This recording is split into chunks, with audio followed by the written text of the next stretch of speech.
ఇప్పుడు కాంగ్రెస్ పార్టీ కూడా ఎవరు కష్టపడుతున్నారో కష్టపడుతున్న వాళ్ళకి ఇవ్వండి. ఏదో కూర్చున్నారు, ఎవరో చుట్టాలు వస్తున్నారు, ఏదో వాళ్ళు ఉన్నారు, వీళ్ళు ఉన్నారు, అటువంటి వాళ్ళకి ఈ నామినేటెడ్ పదవులు ఇవ్వకండి. ఇస్తే పార్టీ నష్టపోతుంది.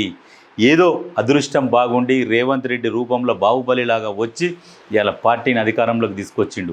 దాన్ని కాపాడుకునే బాధ్యత మిగతా నాయకులది. ఇక మీరు మిగతా నాయకులు కూడా దాన్ని కాపాడుకోలేకపోతే ఇక ఎవరు ఏం చేయలేరు. రేవంత్ రెడ్డి ఆయన సాధ్యమైనంత వరకు ఒక బాహుబలిలాగా వచ్చి అధికారంలో తీసుకొచ్చిండు. ఎక్కడనో సచ్చిన పాములాగా ఉన్న పార్టీని సంజీవిని పుల్ల వచ్చి తాకి ఆడిచ్చినట్టు ఆడిచి అధికారంలోకి తీసుకొచ్చిండు. దీన్ని కాపాడుకోవాలి కదా, అందరి బాధ్యత కదా. కొంతమంది ఏం చేస్తున్నారంటే మా వాళ్ళకి ఈ పదవులు ఇవ్వాలి, మా వాళ్ళకి కాబట్టి ఎందుకు బండ్లల్లో సోగ్గా తిరుగుతుంది బోస్టులు పెట్టుకొని కండువాలు వేసుకొని కార్లలో పెట్టుకొని ముందల కార్లకు రాపించుకొని ఈ తిరుగుతుంది కాదు.